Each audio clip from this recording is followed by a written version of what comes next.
உண்மையிலே உடல் எடையை குறைக்கணும்னு நினைக்கிறவங்க கோதுமை ரொட்டி சாப்பிடறதை விட ராகி மாவுல ரொட்டியா சுட்டு சாப்பிட்டா உடல் எடை சீக்கிரமா குறையறத கண்ணால பார்க்க முடியும்.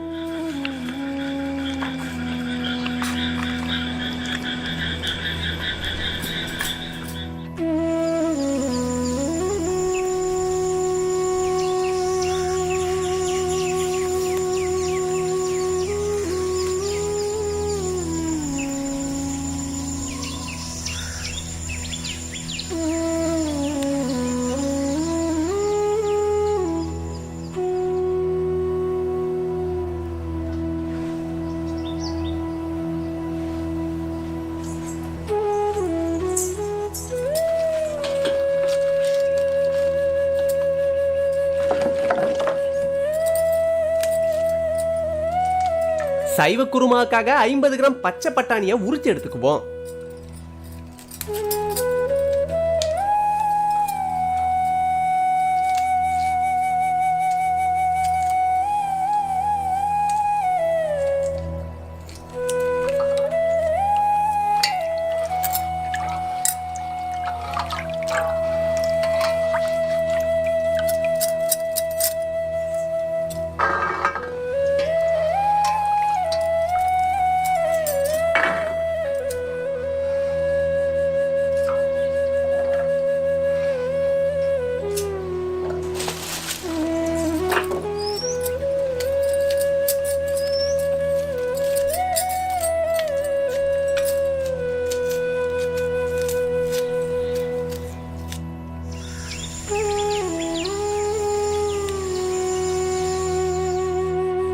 இப்ப கொஞ்சம் எண்ணெயில 2 பிரிஞ்சி இலை, 1/2 தேக்கரண்டி மிளகு, 3 தேக்கரண்டி வர கொத்தமல்லி, 1/2 தேக்கரண்டி சீரகம், 1/2 தேக்கரண்டி சோம்பு, 5 கிராம்பு, 2 பட்டை, இது கூடவே 2 ஏலக்காய், 6 வரமிளகாயை சேர்த்து நல்லா வறுத்துருவோம். இப்ப 10 முந்திரி, 1/2 தேக்கரண்டி கசகசா சேர்த்து மசாலாவை நல்லா வறுத்து எடுத்துருவோம்.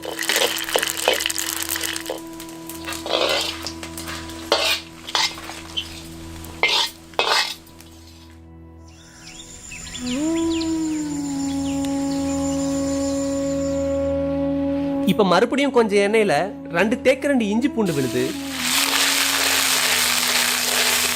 இஞ்சி பூண்டு பச்சை வாசம் போனதும் நறுக்கி வச்சிருந்த 150 கிராம் சின்ன வெங்காயம்,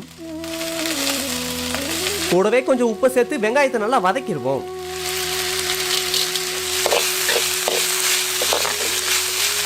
வெங்காயம் நல்லா பொன்னிறமா வதங்கினதும் நறுக்கி வச்சிருந்த 150 கிராம் தக்காளியை சேர்த்துக்குவோம்.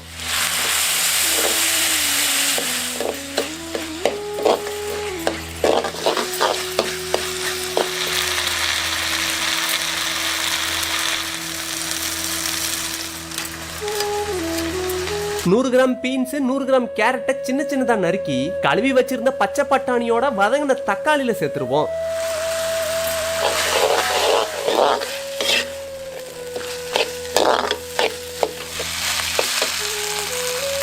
காய்கறி நல்லா வதக்கிட்டு 1/2 தேக்கரண்டி மஞ்சள் தூள், கூடவே ஒரு சொம்பு தண்ணியை ஊத்தி காய்கறியை நல்லா வேக விட்டுருவோம்.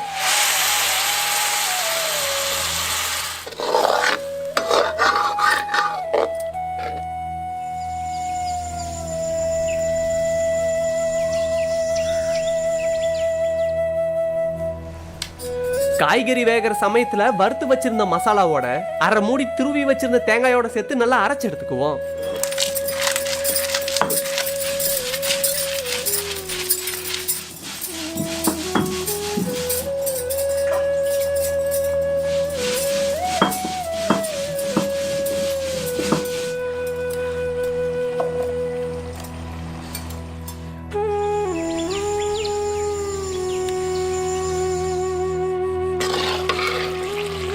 காய்கறி அரை வேக்காடா இருக்கும் போது 100 கிராம் சுடுதண்ணில கழுவி வச்சிருந்த காலிஃபிளவர் சேர்த்துக்குவோம்.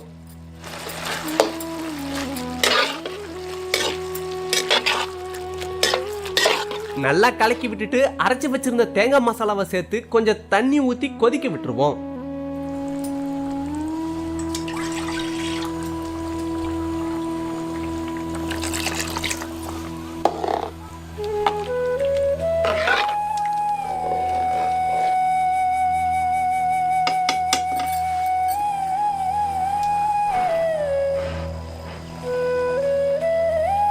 இப்ப சுவைக்கேத்த மாதிரி உப்பை சேர்த்துக்கிட்டா சரியா இருக்கும்.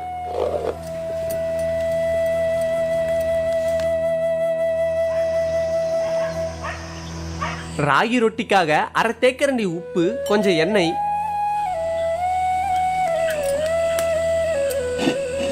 நல்லா கொதிக்க வச்ச 2 கப் சுடுதண்ணி,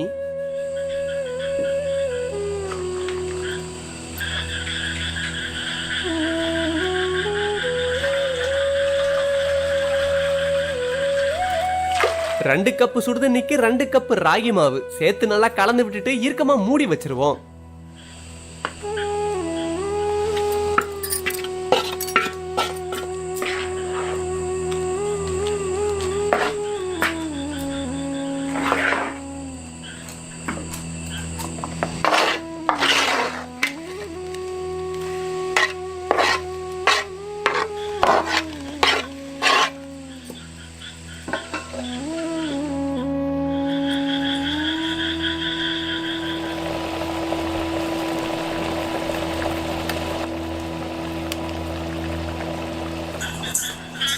காய்கறி நல்லா வெந்து நல்லா கொதிச்சு தேங்காயோட பச்சை வாசம் போனதும் சைவ குருமா சாப்பிட தயாராயிடும்.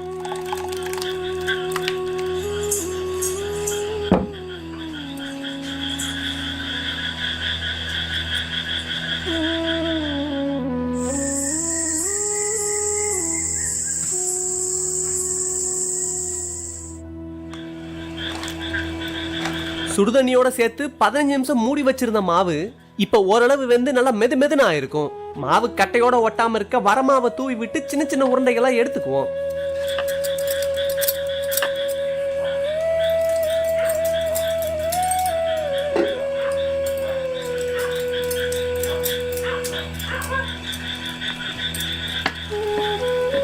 உருட்டி எடுத்துக்கிட்ட மாவை சப்பாத்தி கட்டையில வச்சு தேய்ச்சி ரொட்டியா சுட ஆரம்பிச்சிருவோம்.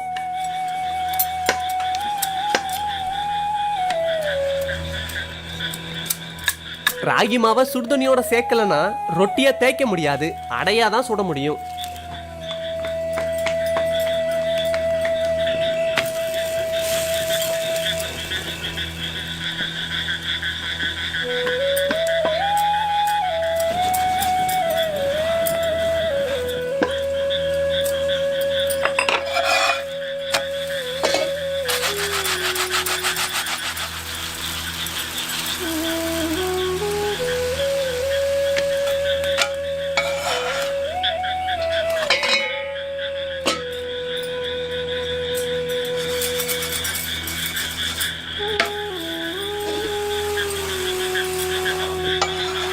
எடுத்துக்கிட்ட எல்லா ராகி மாவுலையும் ரொட்டியா சுட்டு எடுத்துக்குவோம்.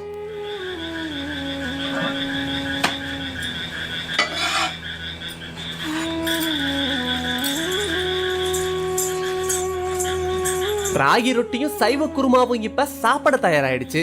ராகி மாவுல அடைய செஞ்சோம்னா இருகலா இருக்கும், அதை சாப்பிடவும் கஷ்டமா இருக்கும். இதே ராகி மாவுல ரொட்டியா செஞ்சோம்னா சாப்பிட நல்லா மெது மெதுன்னு பஞ்சு மாதிரி இருக்கும்.